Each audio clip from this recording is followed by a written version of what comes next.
CBSE class 12 maths हमारा chapter है probability और उसमें हम टॉपिक कर रहे हैं कंडीशनल प्रोबेबिलिटी। अगला क्वेश्चन है हमारा question number 14। Assume that each child born is equally likely to be a boy और अ गर्ल।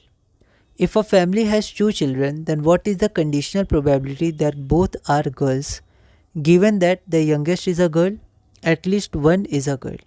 यह क्वेश्चन दिल्ली 2014 में 3 मार्क्स का पूछा गया था। एक बार आप इस क्वेश्चन को ट्राई करिए, फिर हम लोग आगे बढ़ते हैं। तो इस क्वेश्चन में दिया हुआ है कि एक फैमिली में 2 चिल्ड्रन हैं और प्रोबेबिलिटी पता करना है कि दोनों गर्ल्स हैं। जब दिया हुआ है पहला case the youngest is a girl और दूसरा at least one is a girl. तो ऐसा सिमिलर क्वेश्चन हमने पिछली वीडियो में क्वेश्चन नंबर 14 में बनाया था। तो एक बार हम इसे देखते हैं। पिछली बार हमने जो रिप्रेजेंट किया था वो दोनों बॉय को कैपिटल बी से किया था और गर्ल को कैपिटल जी से किया था, और उनमें से पहले वाले को एल्डर मान लिया, दूसरे को यंगर, कोई दिक्कत नहीं है। अब यहाँ पर हम क्या कर रहे हैं कि जो कैपिटल बी है वो हमारा एल्डर लड़का है और बी यंगर है, उसी तरह एल्डर लड़की है कैपिटल जी और यंगर है स्मॉल जी। ठीक है, let b and b represent the elder and younger boy child respectively.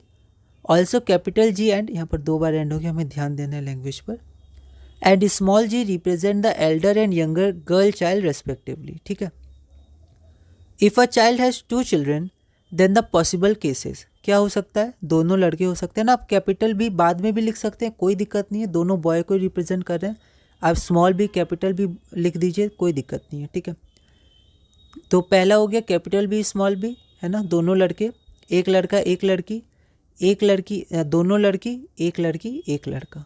ठीक है, तो यहाँ पर हम लोग को समझेंगे कैसे कि एक बार elder boy younger boy, elder boy younger girl, elder girl younger girl, elder girl younger boy. ठीक है, रिप्रेजेंटेशन से कोई दिक्कत नहीं है, बस पहला वाले को हम लोग एल्डर मान लेते हैं और दूसरे वाले को यंगर। ठीक है, यहाँ पर सैम्पल स्पेस क्या हो गया, 4 हो गया, 4 तरीके हो सकते हैं। तो ये एक इवेंट मान लेते हैं, थोड़ा ओवर राइटिंग पे ध्यान देना है हम लोग को।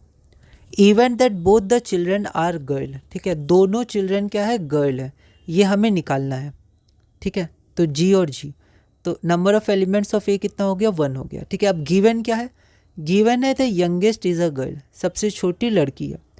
तो मान लेते हैं इवन कोई इवेंट है जिसमें the youngest is a girl child. ठीक है, तो वो कब हो सकता है, तो सैम्पल स्पेस में देखेंगे, इस केस में और इस केस में यंगर गर्ल है। ठीक है, तो बी जी या जी जी। तो number of elements of even 2 हो गया। अब प्रोबेबिलिटी ऑफ इवन क्या हो गया, 1/2। ठीक है, 2/4। अब ए इंटरसेक्शन इवन कितना हो गया, तो ए हमारा है जी जी और इवन में भी जी और जी है, तो ये हमारा intersection.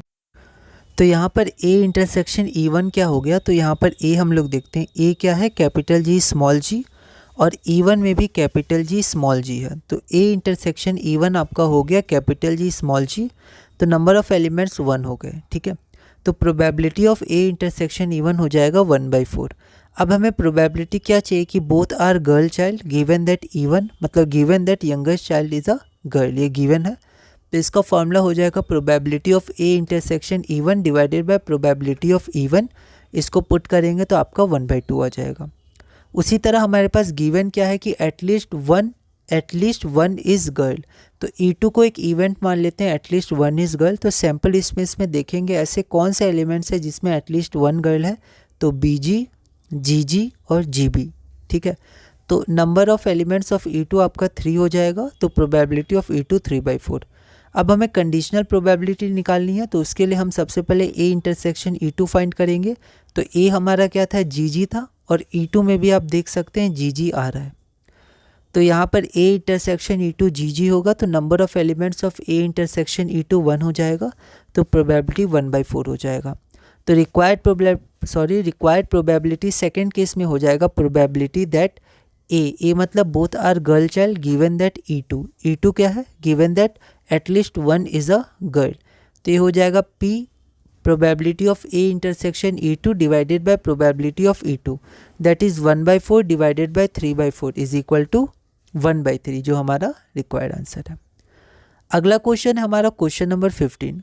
Consider the experiment of tossing a coin, if the coin shows head toss it again, but if it shows tail then throw a die. ठीक है, तो अगर हेड आता है तो वापस उसको टॉस करना है, और अगर टेल आता है तो हम लोग को एक पासा फेंकना है, ठीक है। Find the conditional probability of the event that the die show a number greater than 4 given that there is at least 1 tail, ठीक है। तो हम लोग क्या करेंगे, एक बार हेड लाएंगे, हेड के बाद अगर हेड मतलब एक बार टॉस करेंगे, हेड आया तो दोबारा टॉस करेंगे, मतलब यहाँ पर 2 बार टॉस करना है, ठीक है, एक तरह से। तो हमारा सैम्पल स्पेस क्या हो जाएगा, या तो पहले एक बार टॉस के हेड, हेड आया तो दोबारा हेड, ठीक है, 2 बार टॉस करना है। फिर एक बार हेड आया दोबारा टेल आ सकता है। फिर एक बार अगर पहली बार में टेल आ गया तो फिर पासा फेंकेंगे तो T1 हो सकता है, T2 हो सकता है, ऐसे करके सैम्पल स्पेस बनेगा। तो ये अच्छा क्वेश्चन है और इम्पॉर्टेंट क्वेश्चन है। तो एक बार आप इस क्वेश्चन को ट्राई करिएगा, अगली वीडियो में हम इसे सॉल्व करेंगे।